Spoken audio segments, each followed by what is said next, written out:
Digno es el rey, digno, digno, digno es el que eres santo, tú eres santo, santo, santo, nuestro Dios, nuestro Dios es santo,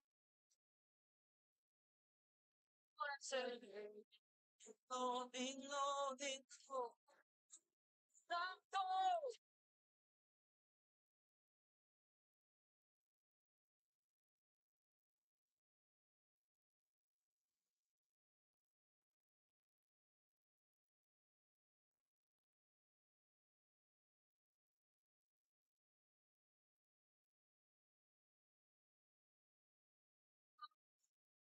Tú eres santo. Let's go now. It's time to get busy. Let's go now. It's time to get busy.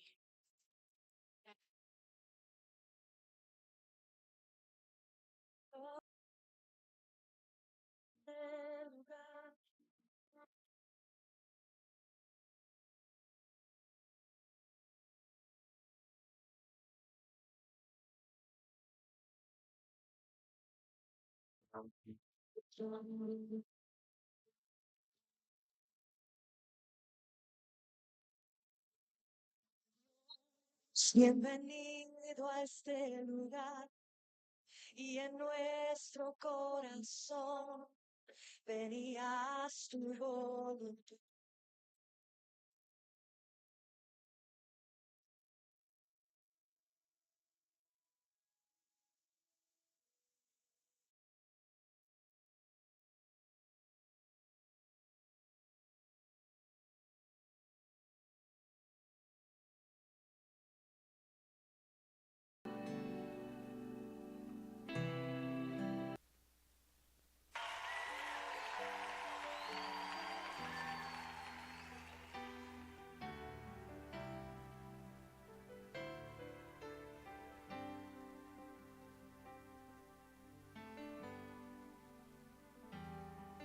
Y cúbreme con tu amor, rodéame.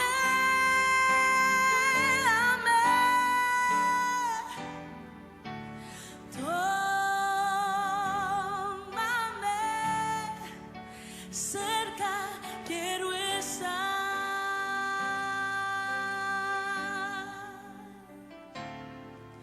Y al esperar nuevas fuerzas yo.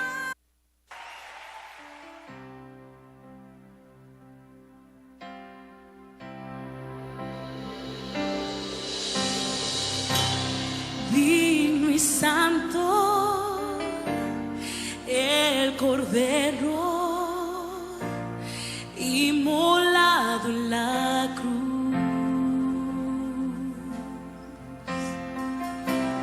Nuevo canto levantaremos, alguien en su trono está.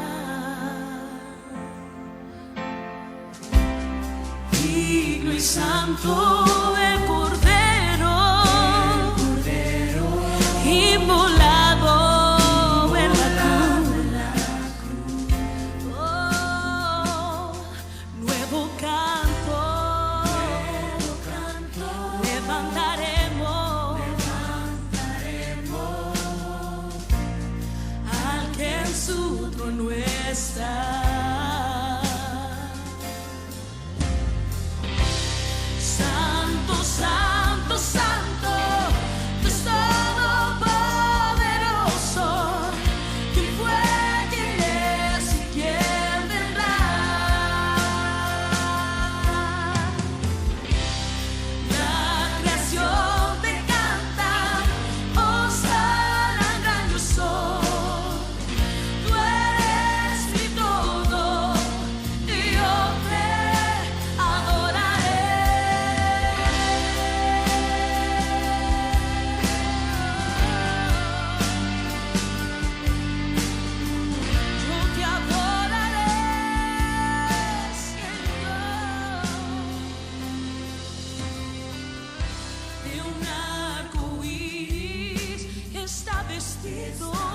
vestido, su voz resuena como los truenos.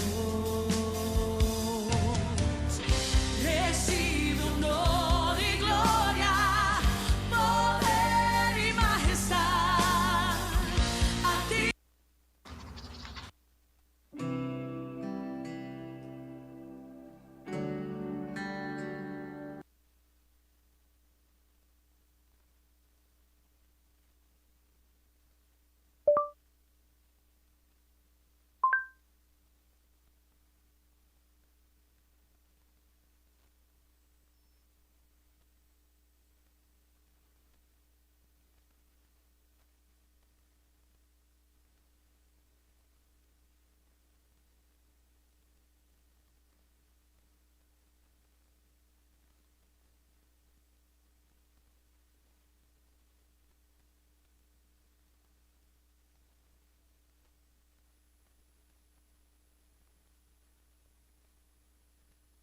Hola, hola, hola, hola, hola, hola, hola, hola, hola, hola, hola, hola, bájale un poquito, hola, hola, hola, hola, ya, ese es el, no, te digo, por eso te digo, pero escúchame, yo soy el pastor, yo quiero que la congregación no se vuelva sordo, ya. No, lo único, no, pero lo único que escuches es que el nivel, no, ya está bien, pero solamente quiero que entiendas esto. Ya, lo que yo quiero es que la gente no escuche demasiada bulla, sino suave. No, o sea, aunque haya gente, se le puede subir un poquito, pero no demasiado. Eso nomás quiero. Ya. Hola, hola, hola. Ya, a eso está bien.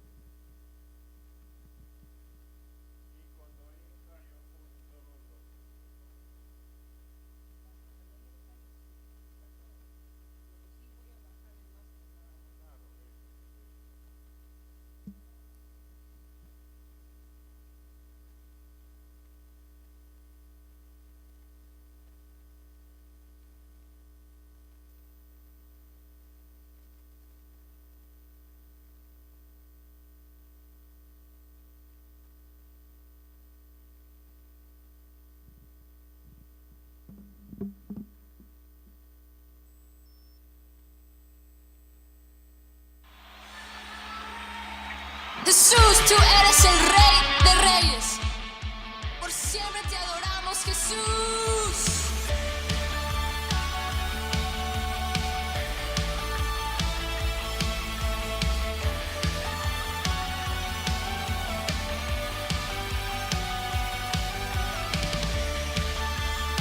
Te adoramos, Rey. No hay nadie como tú, Jesús.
Jesús. Apláudele al Rey.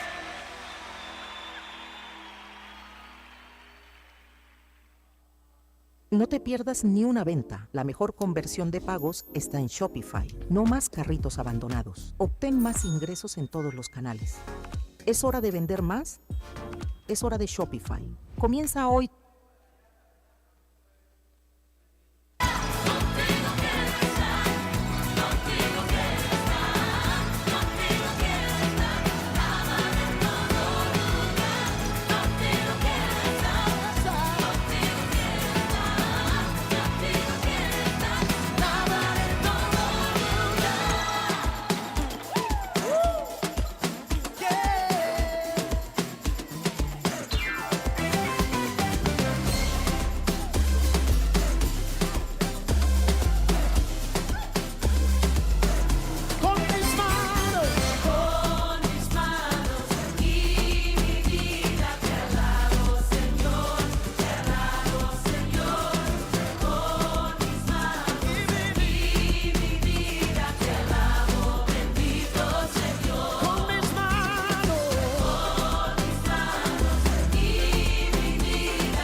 My work is easy because I use ClickUp. Here's how I keep track of all my tasks. I start by brain dumping everything I need to get done in a list view. Next, I set a priority and a due date to keep things on track. I create custom statuses to organize my progress exactly how I want. I like to add the action items field so AI can show me the next steps. I add my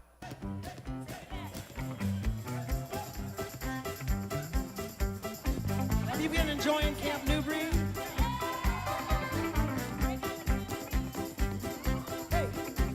Poder, poder, sí va a poder en Jesús, quien murió.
de maravillas, hacedor de maravillas. ¿Quién como tú, Jehová entre los dioses? ¿Quién como tú, Jehová entre los dioses? ¿Quién como tú, magnífico en santidad, terrible en honores, hacedor de maravillas, hacedor de maravillas? ¿Quién como tú, Jehová entre los dioses? ¿Quién como tú, Jehová entre los dioses? ¿Quién como tú, magnífico en santidad, terrible en honores, hacedor de maravillas, hacedor de maravillas?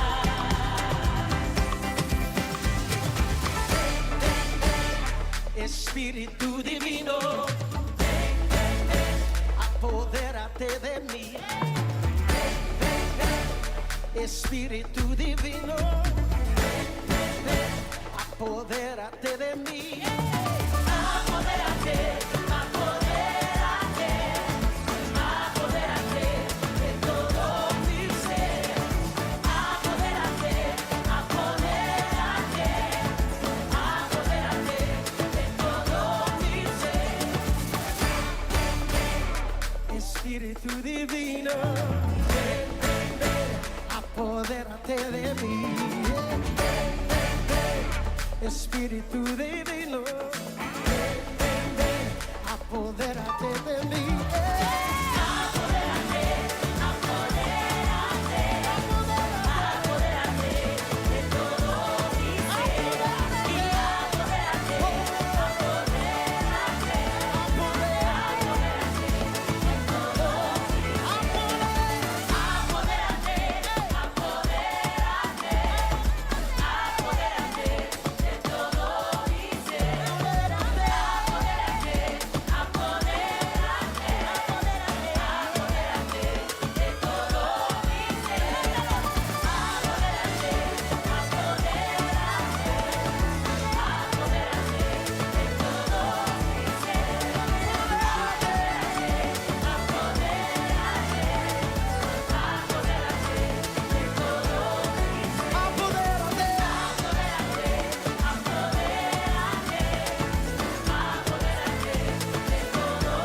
apodérate, apodérate de todo mi ser. Apodérate, de todo mi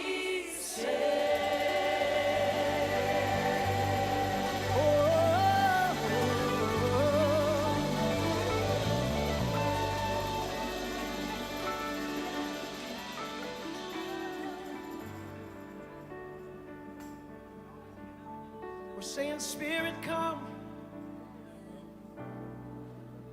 Spirit, come.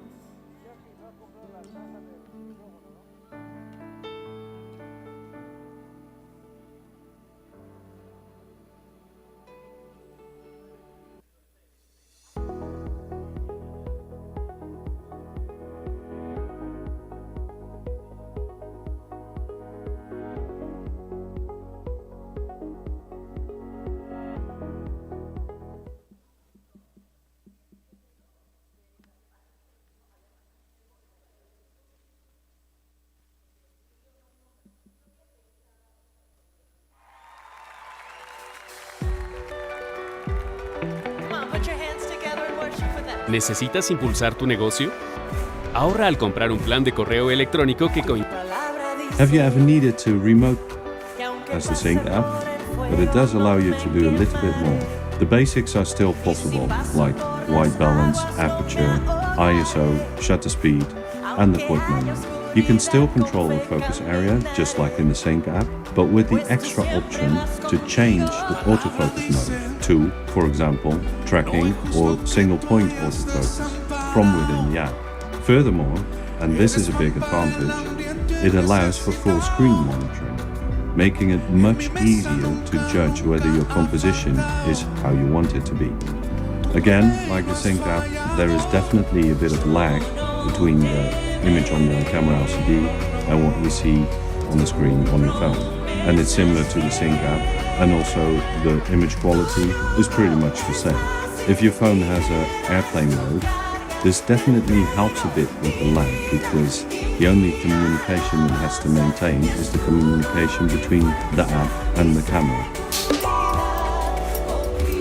The last one is a paid third-party app that works with compatible cameras from Panasonic, Sony and Canon.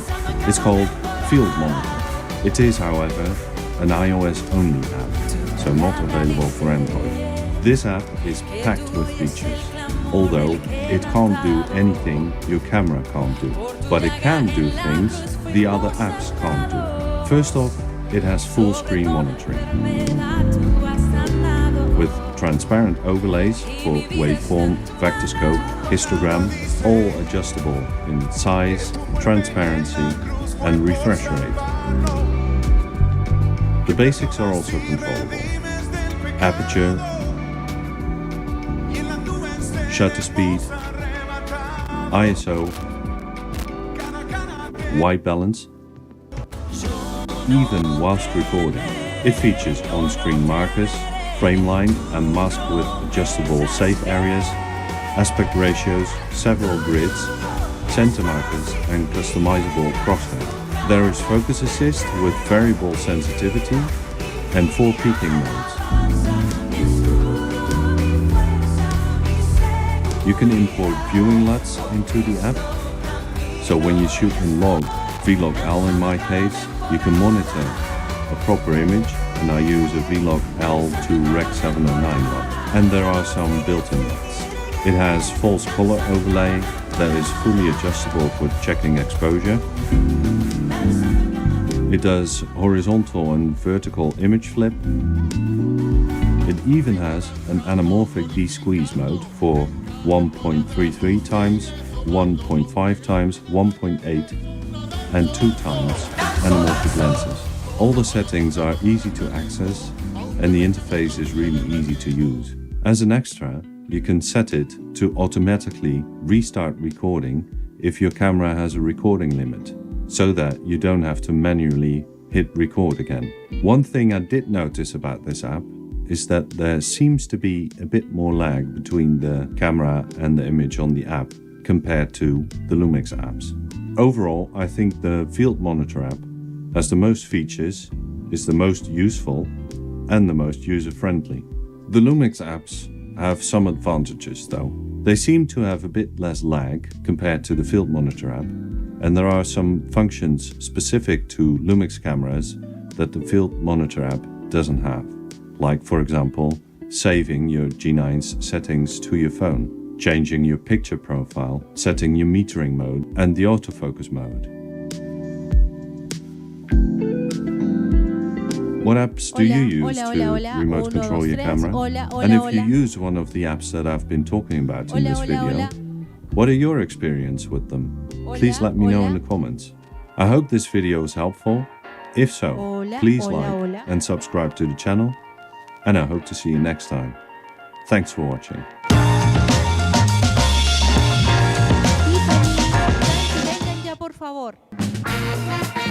My name's Sarah Arnett and I'm a decorative artist and I live in Brighton. My home, we have worked really hard to make it into a little wonderland. What surface can I decorate? What curtain can I make? What colour can I paint? And it's also a space where I invite people who want to learn about my work to come and see the whole world. Falta Gerson.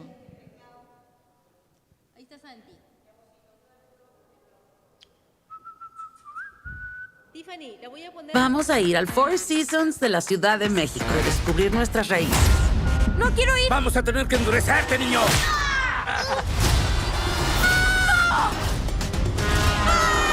¡Perdimos a la abuela! ¿Cuándo se ha visto que eso pase? ¡Francisco! ¡Me cayó en la boca! ¿Qué tanto puede empeorar?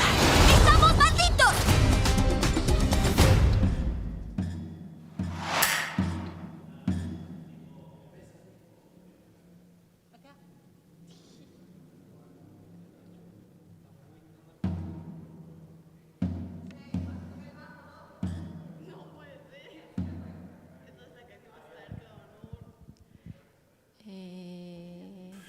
This is part 1 of a 3-part series on how to use Vlog L.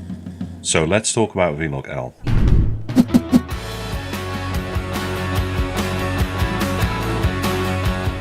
I'm Sebastian and welcome to my channel. And welcome to this series about how to use Vlog. I will be using my Lumix G9 for this, but most of what I'm going to tell you also applies to other cameras that can shoot in Vlog. So in this series I will be going over everything you need to know about shooting in Vlog on your Panasonic Lumix camera.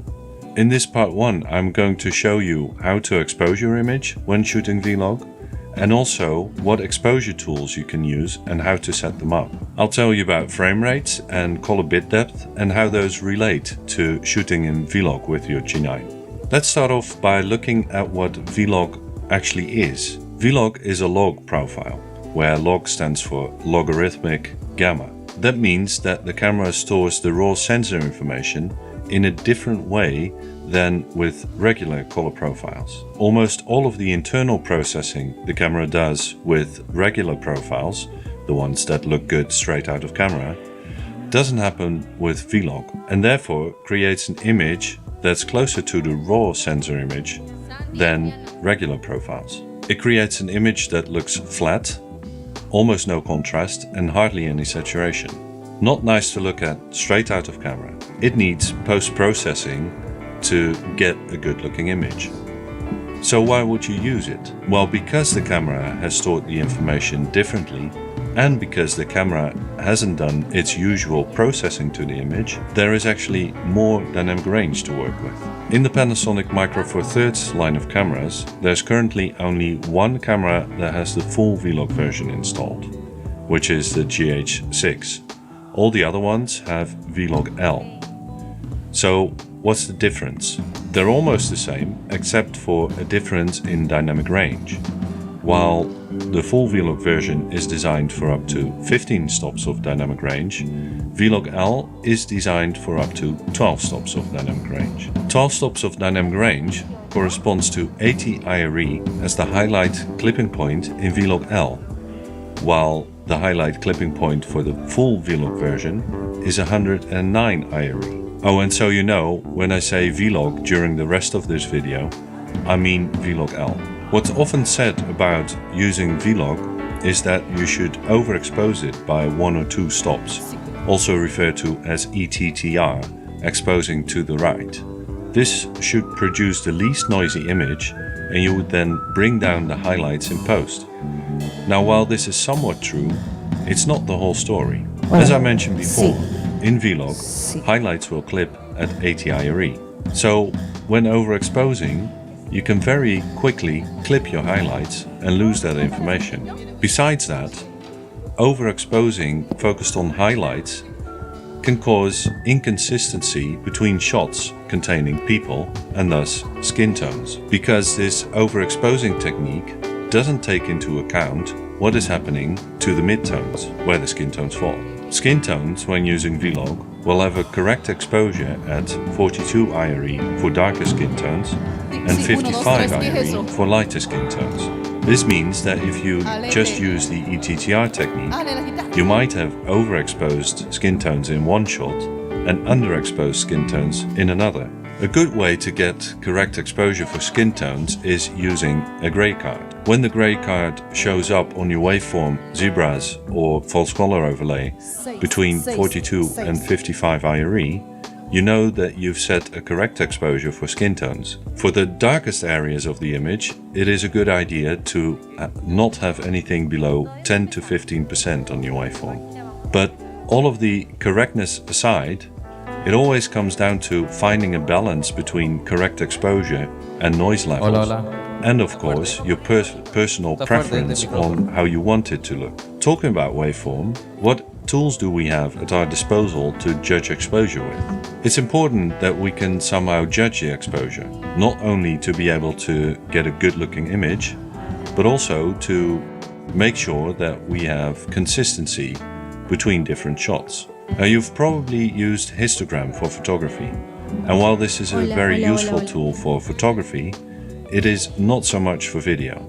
Using a histogram for video can cause inconsistency in exposure and noise levels throughout your shots, mostly because a histogram doesn't tell you much about IRE levels, only a rough idea. Instead, it is much better to use waveform.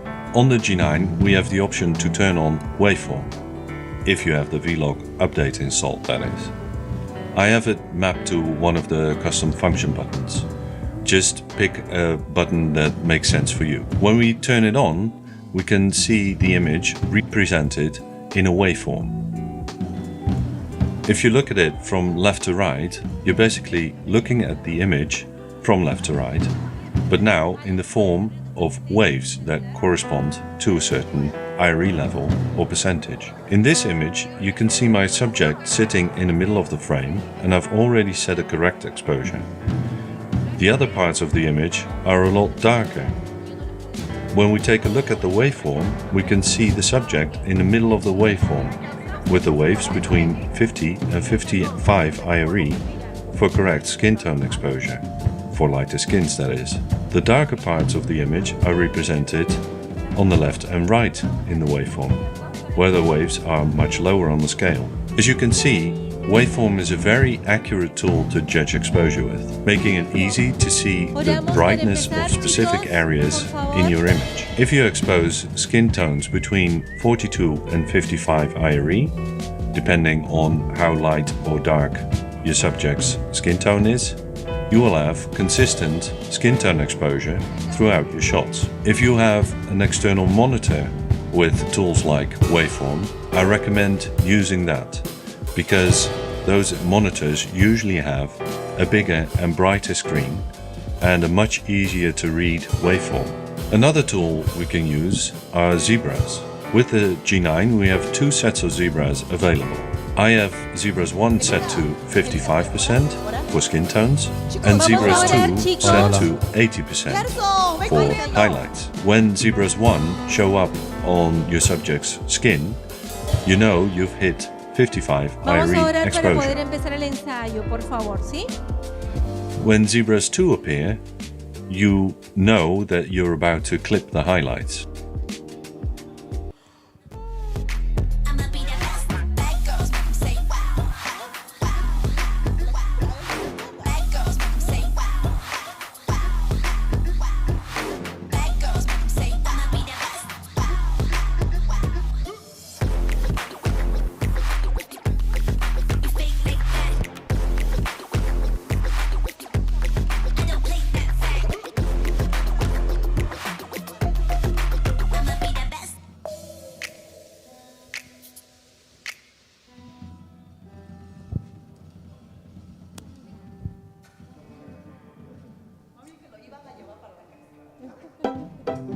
Turn your love of matcha muffins vamos a orar, into money. vamos a orar. Start selling your digital creations on Shopify.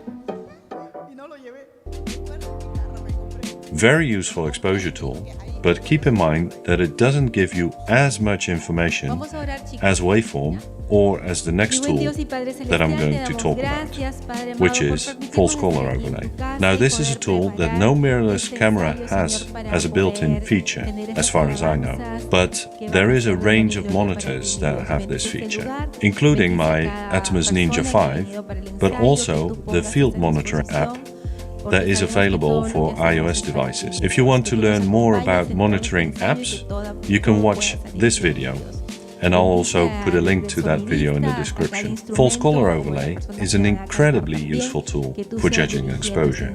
It puts a color overlay on your image, and each color corresponds to a certain IRE level. This way you can analyze every part of your image and judge whether you've set the exposure correctly, or at least how you want it to be.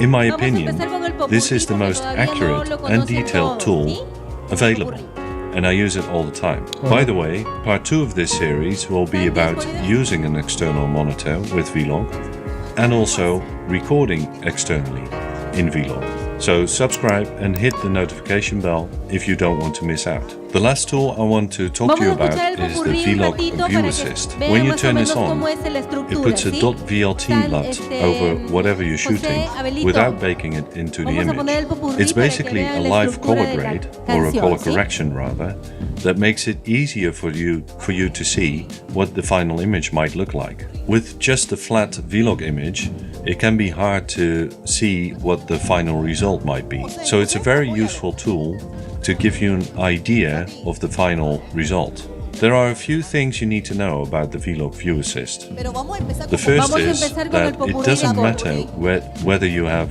Vlog View Assist turned on or off when it comes to judging exposure with a waveform. The exposure reading will still be based on the flat Vlog image and not on the image with the LUT applied.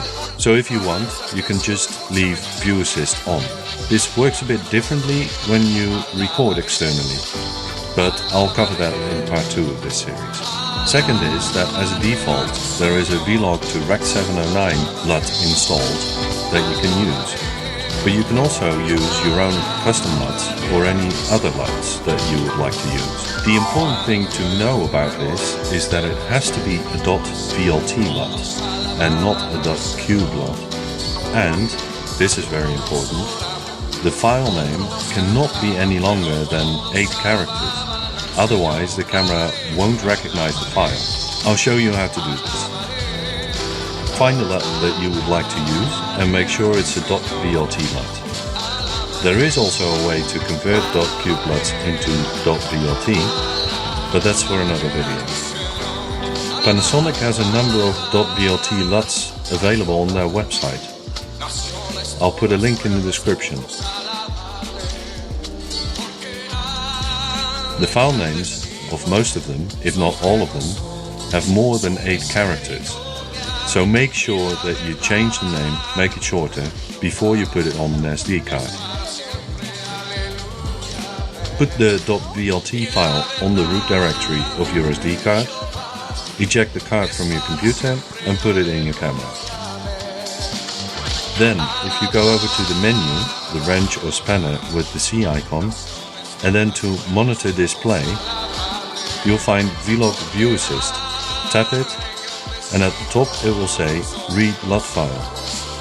If it's grayed out, then either your file name is too long, or the file is not in the root directory.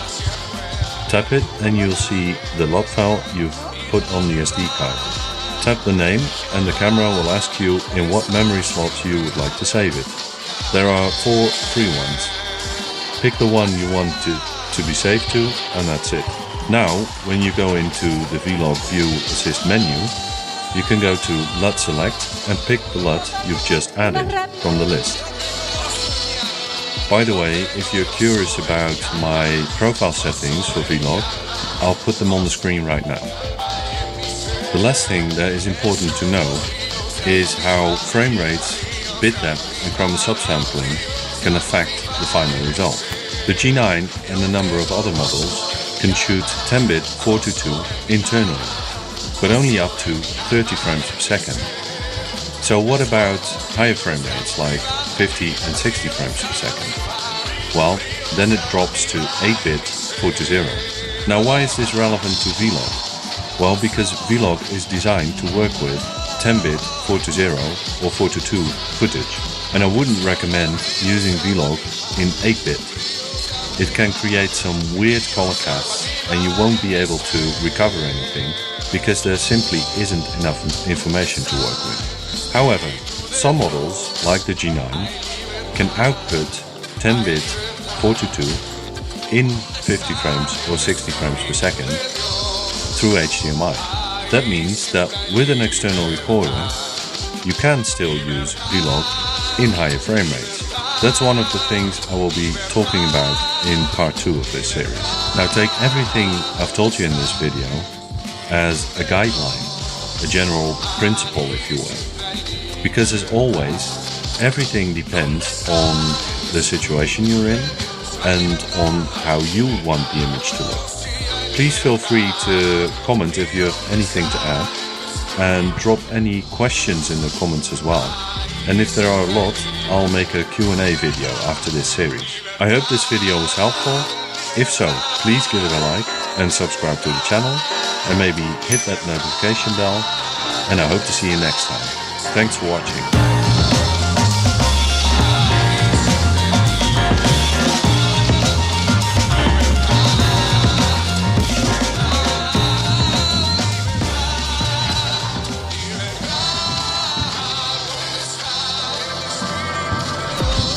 ¿Quieres emprender? Comienza con una buena dirección en Internet. Con GoDaddy puedes elegir entre cientos de dominios y extensiones únicas. Ayuda a que tu negocio destaque desde el principio.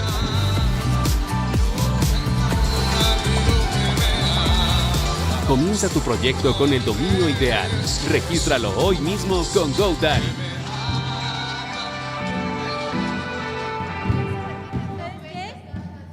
Exacto, no vamos a repetirlas 2 veces cada canción. ¿Mis competidores me están quitando tráfico? Menos mal que tengo SEMrush. Ahora sé quién está por delante de mí, qué contenido les trae tráfico y cómo superarles en la búsqueda. Esto sí que cambia las cosas. Prueba investigación de la competencia de SEMrush gratis. Pero la idea de este popurrí la he escogido porque son coritos de hace muchos años que los papitos se van a sentir muy contentos de cantar. Entonces, realmente no son difíciles. Los coritos siempre se repiten, son cortos, cortos, cortos. Entonces, si es por tiempo, estamos The bien, G9 Eli. and the Atomos Ninja 5 are an awesome match for using Vlog in higher frame rates. 7 minutos, pero los otros no son muy largos. Vamos a grabar. Vamos dándole ya, chicos. Por favor. Tiffany, ¿alguna duda aquí?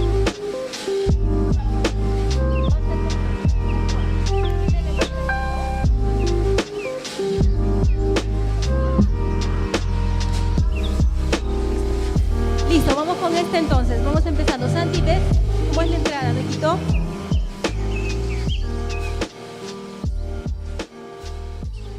Más o menos así.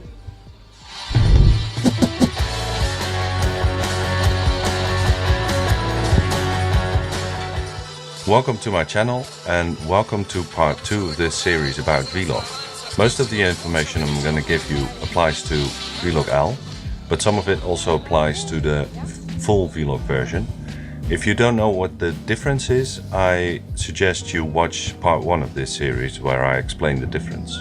In part 1 we've seen how to record Vlog in camera and how to expose it, and I've shown some exposure tools on an external monitor. And in this video we're going to take a deeper dive into using an external monitor with Vlog, and we'll also be recording externally in Vlog and take a look at the advantages that has. Using an external monitor can give you a huge benefit over using your camera's rear screen. External monitors usually have a bigger and brighter screen than your camera's rear screen. That makes it easier to get you an idea about your composition, your lighting, and your exposure. Another important benefit of using an external monitor is that they have all kinds of exposure tools built into them, and that's what we're going to talk about. In part 1 we saw some exposure tools a camera can have, like zebras and waveform in the G9. Most external monitors have those tools too, but some have even more, like false color overlay and vectorscope. I'll be using my Atomos Ninja 5 to demonstrate this. It might work a bit differently on your monitor. Let's first take a look at zebras. Just like in the G9, you can set a percentage at which the zebras will show up and will highlight the parts that are exposed at the levels you've set. Unfortunately, the Ninja 5 can only set 1% as opposed to the G9 where you can set 2 sets of zebras, so 2 percentages, and you can toggle between them. So for checking exposure on the Ninja, when I shoot Vlog, I have set the zebras to 55% for skin tones, and I will keep an eye on the waveform to check the highlights. Vectorscope is something that the G9 doesn't have, but the Ninja does, and some other monitors do too. A vectorscope measures color information in the image and represents it in a graphical way. You can use it to see if skin tones are correct and to match up different cameras in terms of where the colors are at. So, for example, I have my G9 set up in Vlog, but also a Blackmagic Pocket Cinema camera original, what a long name that is, that obviously doesn't have Vlog. I then use the vectorscope to see if the colors match. If not, I can play around with the white balance settings and watch the vectorscope to see if they match. Juan dio el número de los redimidos y todos alababan al Señor.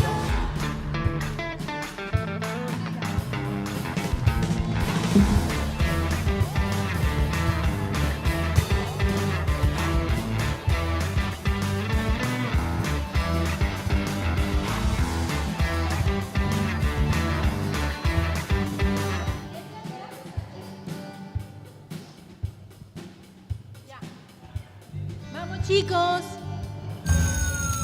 ¡Ayuda! Señor Campbell, acabo de recordar que dejé algo en el baño. Paz y amor. Parker, fuera. ¡Se escapa! ¡Tápenlo! ¡Te tengo! Creí que sería un cadáver. ¡Miren a nuestra próxima víctima en ese estúpido disfraz! ¿Mi traje está tan mal? Ah, qué bueno que se nos una, señor Parker. Lo veo después de clase. Un poquito más rápido.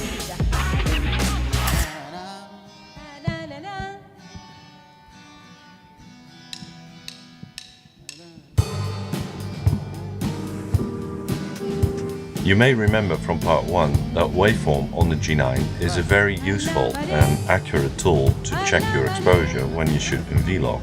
And most, if not all, external monitors have waveform built in as well. The advantage of using it on an external monitor is that it's much easier to read on a bigger and brighter screen. And also because the graphical representation of the waveform on those monitors is usually of a higher quality than the one on your camera. It looks a bit more detailed as well. Now before I get to the next tool, I want to point out something to be aware of. There is a big difference between using LUTs on the G9 as a viewing LUT and LUTs on the Ninja. On the G9, it doesn't matter whether you have the view assist with the VLT LUT turned on or off.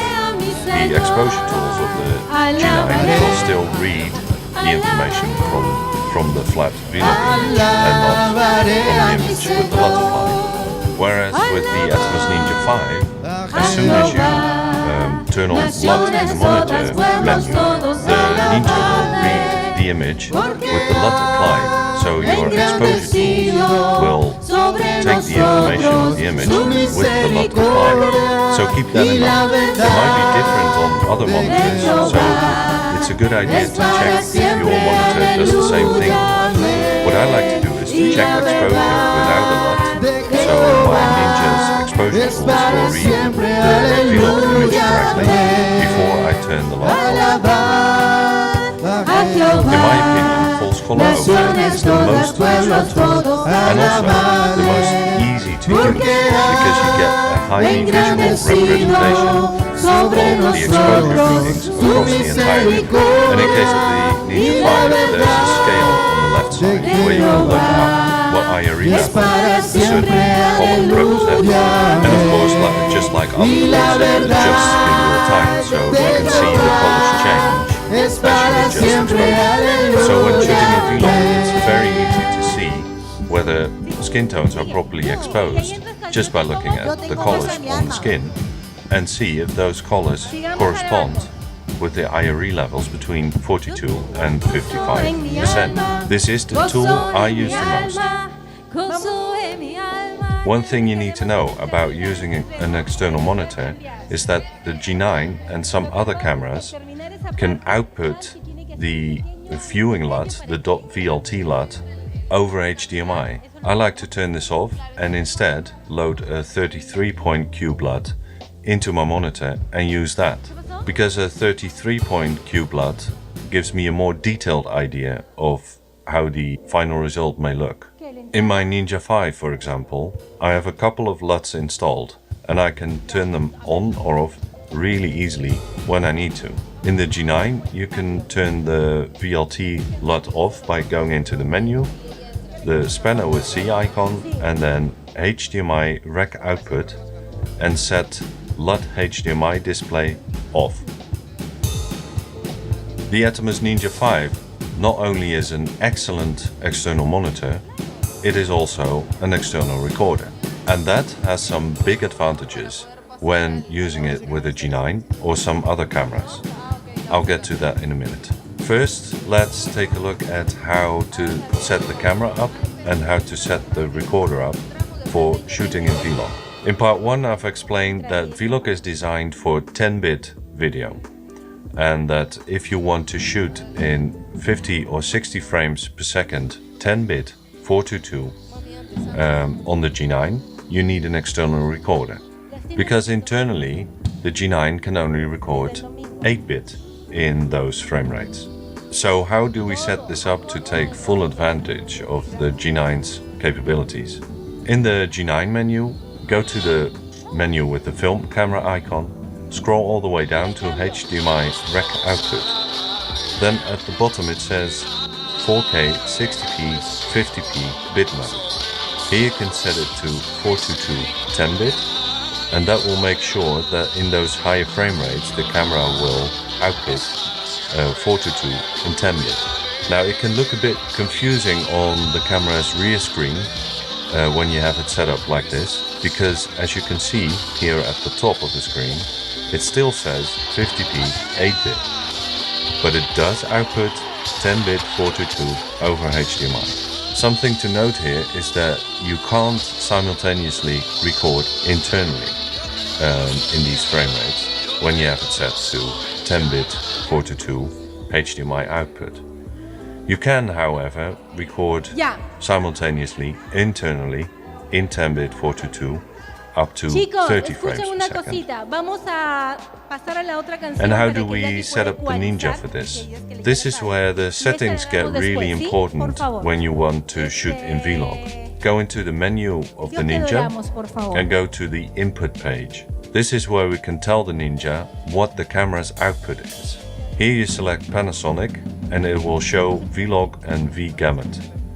If you use DaVinci Resolve as your editing software, this is all you need to do, and you're good to go for shooting in Vlog. However, for those of you who don't use DaVinci Resolve, you need to have slightly different settings or use Gerald Undon's Atomos Range Fix LUT. Simply put, this has to do with legal and full range and how the Atomos Ninja interprets Vlog. I highly recommend watching 2 of Gerald Undon's videos where he explains this issue. I'll put links to those videos in the description.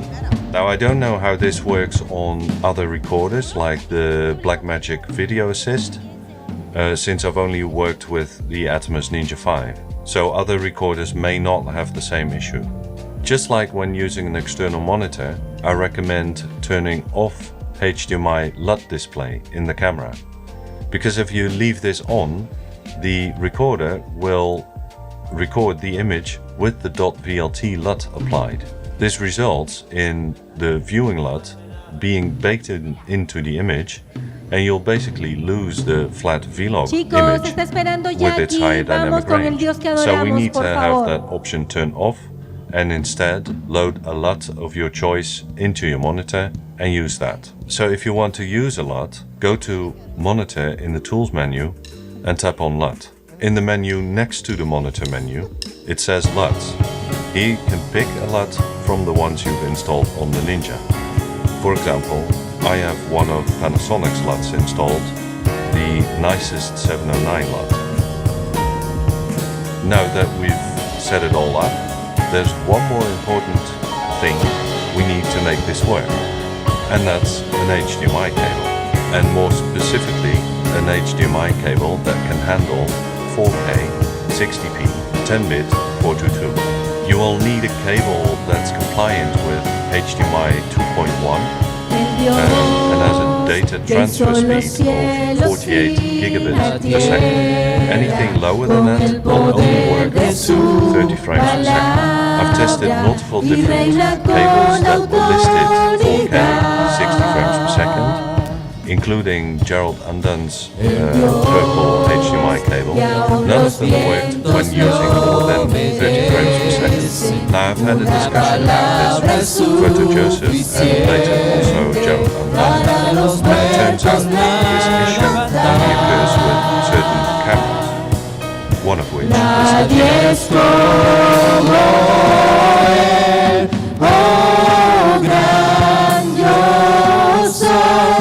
Tú eres el Dios que adoramos, todopoderoso y soberano, grande en misericordia y poder para salvar. Tú eres el Dios que adoramos, quien derrotó la muerte y el pecado.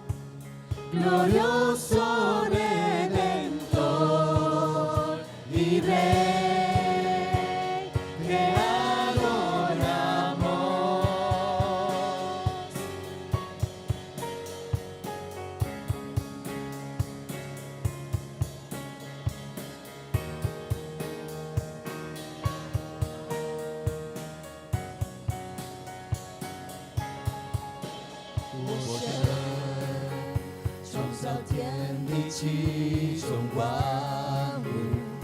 他话语的力量，你全能统管全地。我神，风和海都顺服于你，是你一句话就够，连死人都复活。谁人能像你伟大真神？我们的神，赞美你，至高无上、荣耀的全能神，满有恩典、慈爱和拯救的大能。我们的神，赞美你，战胜死亡，打破罪的权柄，荣耀的救赎主和王，全地敬拜你。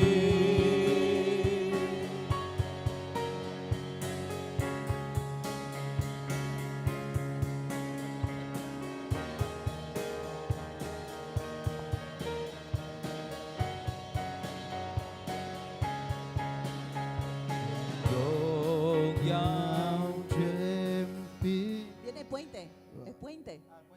Viene el puente, 2 veces, ya viene el puente. Estrofa, coro, puente. ¿Cuántas veces van a cantar? La misma, como la canción original, estrofa, coro, puente, puente, coro. ¿Qué pasó? Y más rápido, Tip. Sí, Más está muy rápido. lenta, Tiffany. Más rápido, hijita.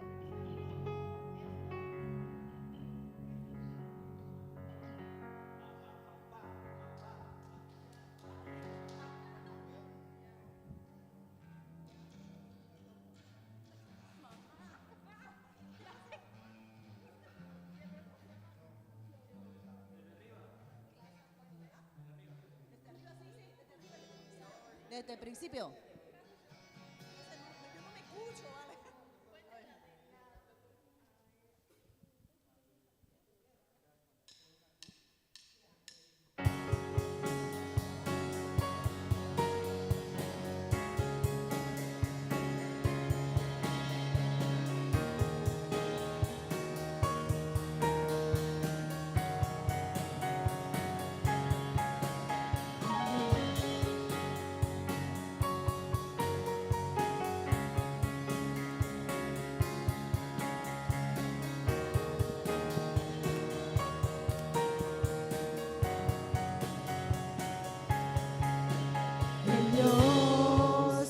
hizo los cielos y la tierra con el poder de su palabra y reina con autoridad.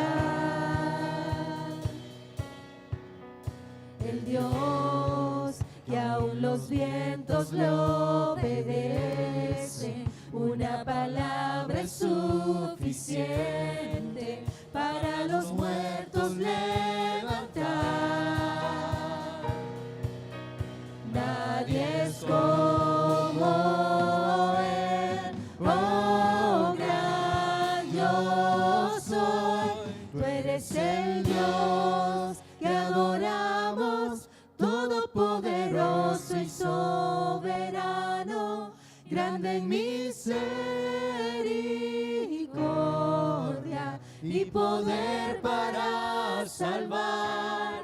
Tú eres el Dios que adoramos, quien derrotó la muerte y el pecado. Glorioso Redentor y Rey, te adoramos.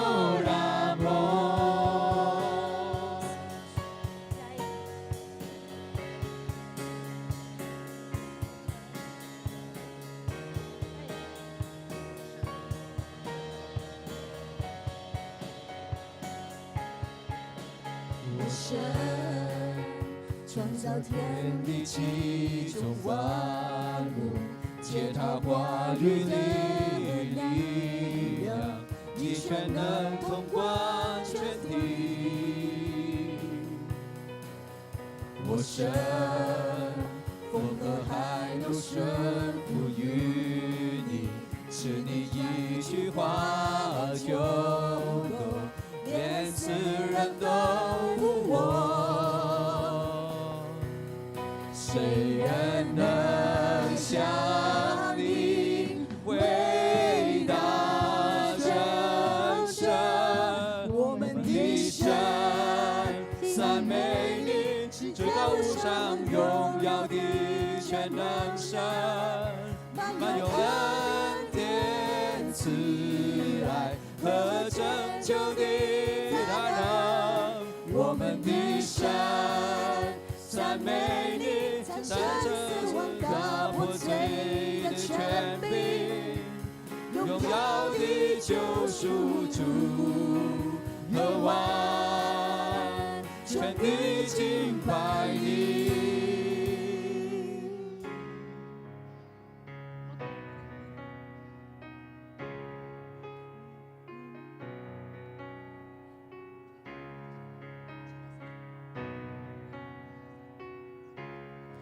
荣耀权柄归于他，万有本于他，愿归于他。A él sea la gloria y el poder, todo es de él y para él. Tú eres el Dios que adoramos, todopoderoso y soberano, grande en misericordia y poder para salvar. Tú eres el Dios que adoramos, quien derrotó la muerte y el pecado. Glorioso Redentor y Rey, te adoramos.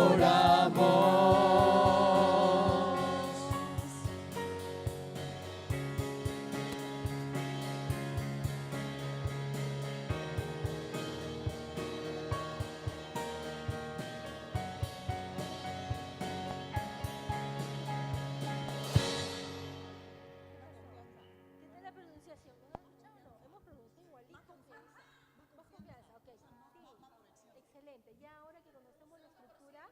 Santo por siempre. Sí. Y así que, bien. Sí, yo también lo tengo. Sí, yo también lo tengo. Ya, todo. Lo hemos enviado al mundo. Hasta aquí.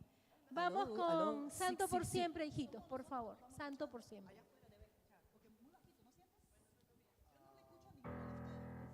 ¿En serio? Por eso, yo no sé si hay que parar hasta aquí. Ah, sí. ¿Sí? Ya. Sí. ¿Se escuchan las voces? ¿Sí? Aquí. ¿Sí se escucha, pastor? No sé, siento que está abajo. El Ya, monitor. vamos con el Dios que adoramos. Disculpe. Perdón, Santo por siempre. Jackie, ¿puedes subir un poquito el monitor? El monitor para escuchar un poco más. Sí. Ujú.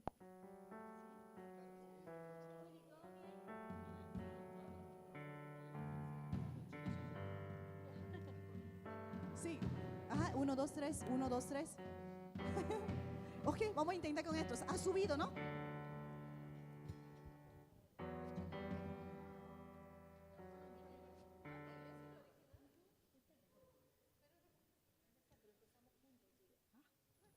Ok.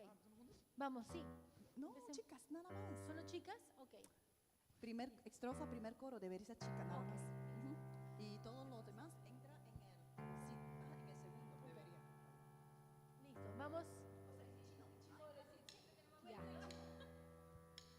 sí, en el segundo, debería. Listo, vamos. Ya.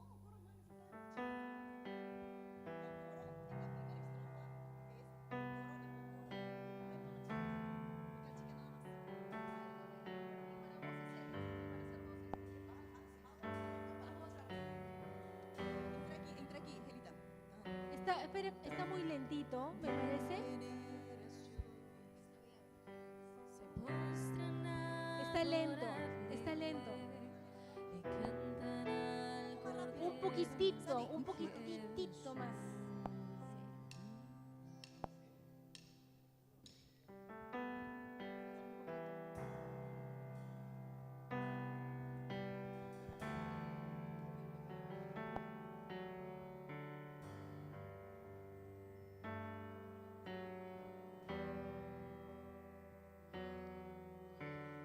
Mil generaciones se postran a adorarle, le cantan al Cordero que venció.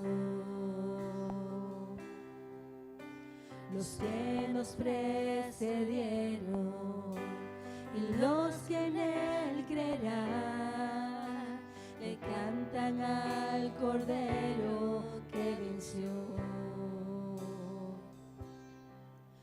Tu nombre es más alto, tu nombre es más grande, tu nombre sobre todo es.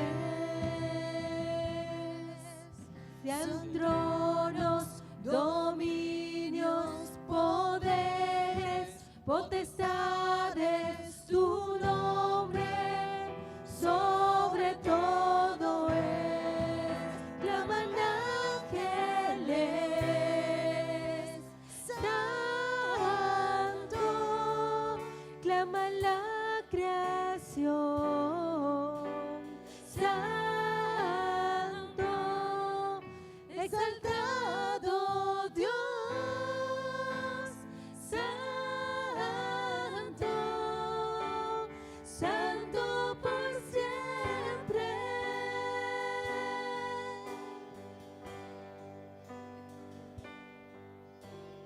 我已被你赦免，我也被你赎回，永远宣扬称颂神羔羊。我已得着自由，奉靠耶稣之名，永远宣扬称颂神羔羊。宣扬称颂敬拜你，阿门。众人是呼喊，圣洁，万口要敬拜，圣洁。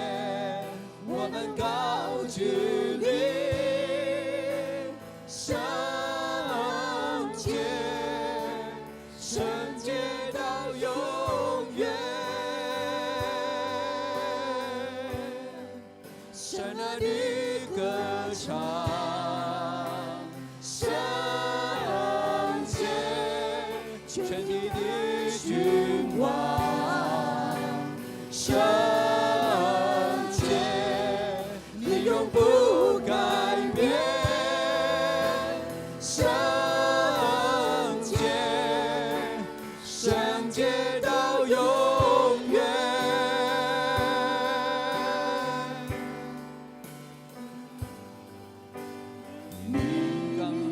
高过穹苍，你名何等伟大，你名超乎万民之上，